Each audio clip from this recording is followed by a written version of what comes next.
Hola, mi nombre es Griselda Daría Vargas Corrales. Somos el primer grupo y a nuestro grupo nos tocó exponer el tema de insulina en el metabolismo de los ácidos grasos.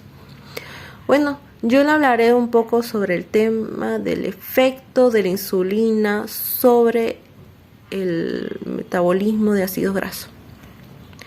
Aunque no de manera tan evidente como los efectos agudos que hay en los hidratos de carbono en el metabolismo, la insulina también hay efectos metabólicos en la grasa, en forma que a lo largo plazo tienen total relevancia o consecuencia. En situaciones de exceso de insulina ocurre el almacenamiento de grasa y en carencia de insulina se da un momento de la descomposición de la grasa y su consumo como fuente de energía. Es decir, que el exceso de insulina se convierte en grasa acumulada en el tejido adiposo y por el contrario, cuando hay un déficit de insulina, el organismo usa las grasas como generador de energía. La insulina produce un aumento de síntesis de lípidos sin ser capaz de bloquear la gluconeogénesis. El resultado es una progresiva acumulación de lípidos que agrava el fenómeno de resistencia y que de no revertir este fenómeno progresará hasta un diabetes de tipo 2. Hola, buenos días, mi nombre es Ingrid Rosario Sanizo Ábrego y yo en esta ocasión les voy a hablar cómo actúa el exceso de insulina en el tejido adiposo. Lo vamos a hablar en 3 puntos. El primer punto es promueve el transporte de la glucosa hacia el interior de las células adiposas. El segundo punto es promueve la síntesis de ácidos grasos. Y el tercer punto es impide la liberación de los ácidos grasos hacia la sangre. En el primer punto, la función principal es que actúa como ahorradora de grasa. En otras palabras, disminuye el consumo de grasa. En el punto número 2, casi toda la síntesis tiene lugar en las células hepáticas y luego los ácidos grasos se transportan al tejido adiposo. Es una mínima parte de la síntesis de los ácidos grasos que se realizan en las propias células adiposas. La degradación y síntesis de los ácidos grasos son procesos relativamente simples y sus conceptos son esencias de procesos inversos. Si decimos que el concepto de la degradación es tal cosa, el concepto de la síntesis es lo contrario de ese concepto. En el punto número 3, impide la liberación de los ácidos grasos hacia la sangre. En esta parte, es decir, es inhibida por una enzima que sería la lipoproteína lipasa, que transforma los triglicéridos ya existentes en el tejido adiposo en ácidos grasos.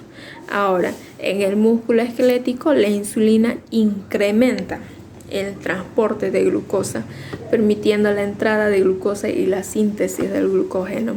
En el hígado, la insulina promueve la síntesis del glucógeno y la lipogénesis de nuevo, mientras que inhibe la gluconeogénesis. En el tejido adiposo, estas hormonas suprimen la lipólisis y promueven la captación de la glucosa y de la lipogénesis. Buenos días, mi nombre es Patricia Carolina Zárate Sánchez. Voy a hablar sobre cómo se almacena la grasa en el tejido adiposo.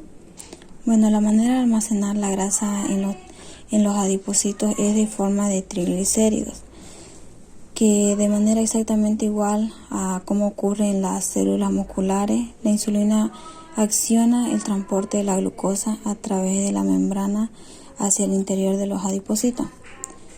Una parte de esta glucosa es utilizada para formar ácidos grasos, pero lo más importante también sirve para formar grandes cantidades de glicerol. Este glicerol se combina con ácidos grasos que son provenientes del hígado o formados en el tejido adiposo y forman los triglicéridos. Gracias. Muy buenas tardes, mi nombre es Gisela Paz Salazar y voy a hablar un poquito sobre qué pasa con ausencia de insulina. teniendo en cuenta que la insulina es una hormona producida por el páncreas, la cual es muy necesaria para poder transportar la glucosa hasta las células, donde de ahí se va a poder almacenar o podemos producir energía. Sin la suficiente insulina, la glucosa se va a acumular en la sangre y esto va a llevar a que se puedan producir síntomas como la diabetes. El bajo nivel de azúcar en la sangre se debe a que la glucosa se agota con demasiada rapidez. Este bajo nivel se presenta ya en personas que ya presentan la diabetes. La ausencia de insulina también puede causar acidosis, la cual es una producción excesiva de ácido acético a partir de los ácidos grasos que están en el hígado. Todos estos aspectos de descomposición de grasa se incrementan mucho en ausencia de insulina, y esto ocurre a que en condiciones normales, en comida, la secreción de insulina es muy baja y alcanza su máxima expresión en diabetes. Básicamente, en ausencia de insulina, todos estos efectos mencionados para almacenar grasa